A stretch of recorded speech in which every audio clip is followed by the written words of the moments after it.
It started with a broken shield. Not just any shield, the shield. The one that had come to represent strength, courage, and unwavering leadership. The one carried by a man who once stood alone against an army and still didn't back down. That shattered symbol left behind in the bloody dirt of a battlefield wasn't just metal destroyed, it was the passing of an era. When Steve Rogers handed his shield to Sam Wilson at the end of Avengers Endgame, many thought it marked the end of Captain America's time. But what if we told you that wasn't the end? What if the real final chapter is yet to come? A chapter that rewrites the destiny of the Avengers. Because all signs now point to this. Steve Rogers is returning in Avengers Doomsday. And this time, he's leading the fight once more. The MCU has always played the long game. Hidden clues, strategic casting, misdirection in trailers, all designed to keep fans guessing. But under that surface, patterns emerge. The multiverse is tearing at the seams, timelines are fracturing, and Kang isn't the only cosmic threat looming on the horizon. Marvel's Doomsday event, the rumored culmination of Phase 6, is shaping up to be bigger than Infinity War and Endgame combined. And when the stakes rise to that level, when entire universes are in jeopardy, there's one constant the Avengers have always turned to: Steve Rogers. Because even though Sam is the new Cap and multiversal variants are everywhere, there's a growing mountain of evidence suggesting that our Steve, the one from Earth 616, isn't done just yet. Let's rewind. The last we saw of Steve was an old man, having lived out his life in another timeline, presumably with Peggy Carter. It was a beautiful ending, poetic, earned, and full of peace. But this is the Marvel Universe. Peace never lasts. The events of Loki, Spider-Man, No Way Home, and Doctor Strange in the Multiverse of Madness have shown us that time isn't linear anymore. What was once a neat conclusion is now a dangling thread in a web of alternate realities, branching off endlessly. Remember what the Ancient One told Bruce Banner in Endgame? Remove an Infinity Stone, and the timeline splits. Now imagine removing the symbol of the Avengers, their heart and soul. That ripple would be cosmic. Steve's journey through time in Endgame was never fully explained. Did he jump to a new timeline? Did he create a branch?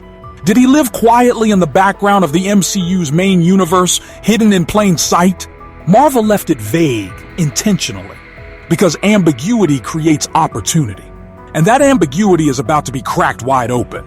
If Doomsday is truly about the collapse of the multiverse and an existential threat greater than Thanos, then it makes narrative sense to bring back the original team, especially its leader. You don't just fight a multiversal apocalypse with new recruits.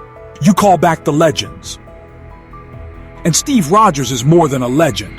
He's the moral compass of the MCU. His leadership in the Infinity Saga wasn't just about punching bad guys and saying cool lines. He unified gods, monsters, assassins, and billionaires under a single cause. He held the Avengers together during Civil War, even as they fractured, and stood toe-to-toe with Thanos without flinching. That kind of leadership can't be taught, and it can't be replaced. Now let's get to the theories. Multiple reliable insiders, leakers, and even breadcrumbs from Marvel's own cast have hinted that Chris Evans is in talks or has already agreed to return. But not as Old Man Steve, not as a cameo. We're talking about a full-fledged return to action. And how? The multiverse opens doors that once seemed impossible. Think of Avengers Secret Wars. We're expecting variants, legacy heroes, and alternate versions of fan favorites. But Doomsday might even precede or coincide with Secret Wars in a way that forces the Avengers to turn to time travel once again. Not for stones this time, but for heroes. Picture this: a desperate moment in the battle against Kang, or possibly Dr. Doom, who has now been rumored to emerge as a parallel villain of godlike power. The Avengers are losing. The fabric of time is collapsing. Realities are bleeding into one another. A last resort mission is devised. Go back, find him, bring him forward. Not just any version, but our Steve, from a specific moment when his heart still burned with the will to fight.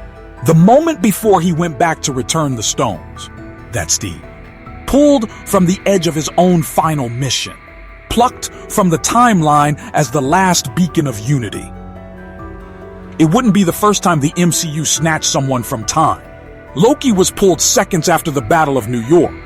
Gamora in Endgame came from 2014, and if Steve is brought forward this way, maybe against his will, maybe through a sacrifice, it adds immediate emotional weight.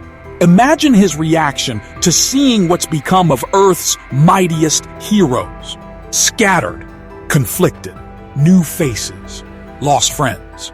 Tony's gone. Natasha's gone. Bruce is different. Thor is wandering. Steve steps in not just as a fighter, but as the bridge. The leader who doesn't just bark orders, but reminds them why they fight in the first place. But it's not just about plugging him in for nostalgia. Steve's return can carry real narrative consequences. His sense of morality, his old school values could clash with the new world. The Avengers of today aren't the same people he led.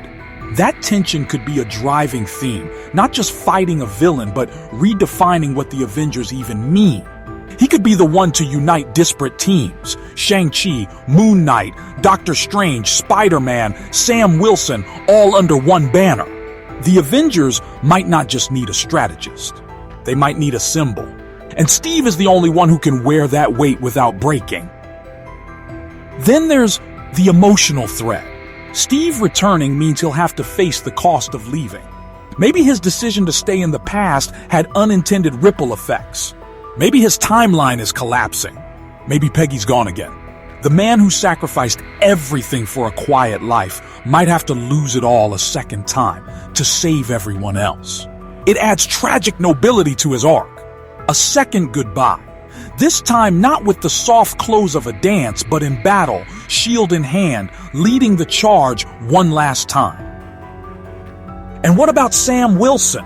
Wouldn't Steve's return undercut his arc as the new Cap? Not at all. In fact, it could strengthen it. Imagine Sam fighting alongside Steve, learning from him, proving himself not just to the world, but to the man who chose him. A passing of the torch, not in words, not in gifts, but in war, in action. When the world sees two captains, America standing together, fighting shoulder to shoulder, it doesn't confuse the legacy. It amplifies it.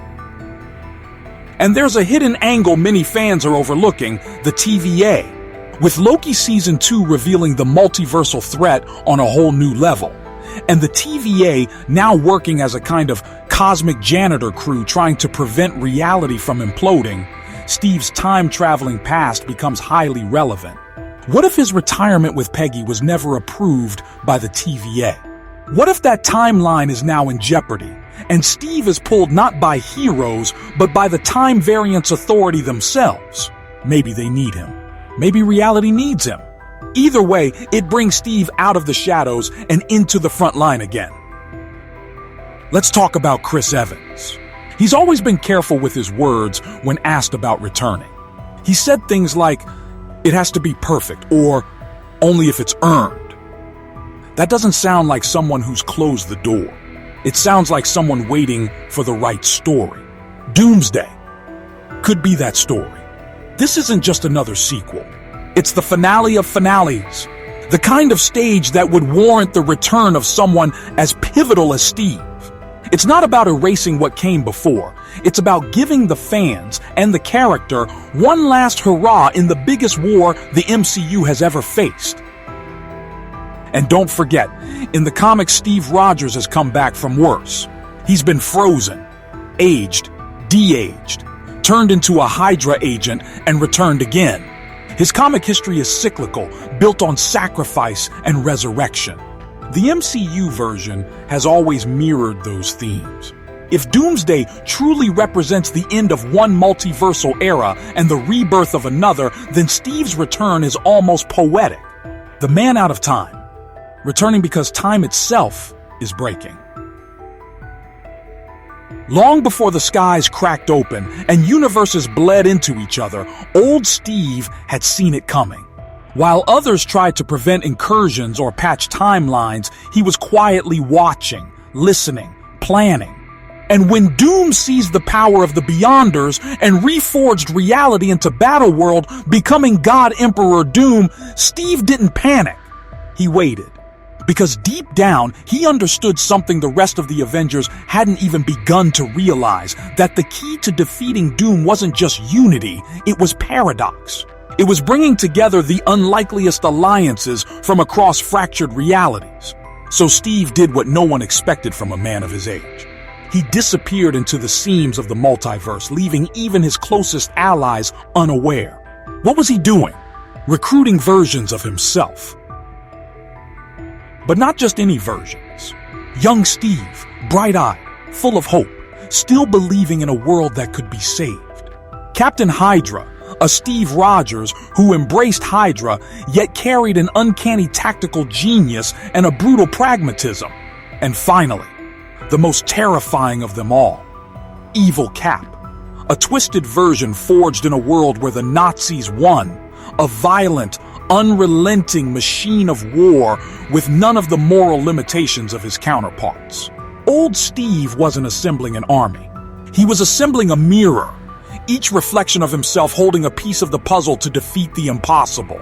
And he knew that when the time came, these pieces would either come together or destroy each other. The final battle of Avengers Secret Wars wasn't supposed to be winnable. Doom sat on a throne carved from broken universes, wielding the raw essence of creation. He had crushed cosmic entities, rewritten the laws of life and death, and molded gods like clay. The Avengers were scattered, broken. Some were dead, some corrupted, some enslaved. But then, amidst the crumbling bones of Battleworld, 4 shields slammed into the ground. The battlefield went still. Because standing in front of Doom were 4 versions of the same man, one old, one young, one dark, one monstrous. And in that moment, Doom smiled, not out of fear, but amusement. "You really think this is gonna stop me?" he sneered. But old Steve wasn't here to bluff. You see, each Steve had a role. Young Steve was the inspiration. His presence alone rekindled lost hope among the broken heroes, drawing dormant fighters back into the fray. His unshakable idealism cut through Doom's reign like a beacon. Captain Hydra, on the other hand, was the tactician. Cold, calculating, and willing to make brutal choices old Steve never could. He mapped Doom's psychological weaknesses, predicted his countermeasures, and even laid traps that used Doom's arrogance against him. Evil Cap was the wild card. A ruthless force unleashed in precisely the right moment. His job wasn't to lead, it was to break Doom's minions, his defenses, even Doom himself, with zero hesitation.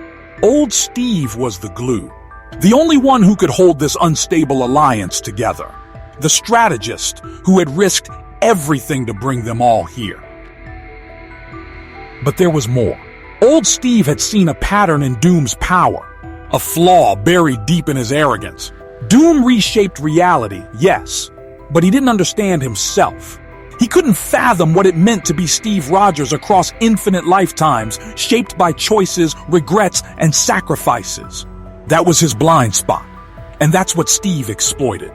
By weaponizing not weapons, but character, Doom could predict magic, strength, and science. But he couldn't predict forgiveness, compassion. The moment young Steve willingly gave up his shield to Evil Cap, sacrificing his own chance to fight directly for the greater good, it cracked Doom's vision. That action created a ripple Doom hadn't foreseen. In the chaos that followed, Captain Hydra infiltrated Doom's central reality engine, using a combination of stolen Doom tech and PIM particles to destabilize its core. Evil Cap, meanwhile, went rogue, cutting down Doom's lieutenants, betraying even Captain Hydra in the process, but in doing so, unknowingly opened a window of vulnerability Doom didn't even notice. That's when old Steve stepped in, wounded, outmatched, unshielded. He approached Doom not as a warrior, but as a man.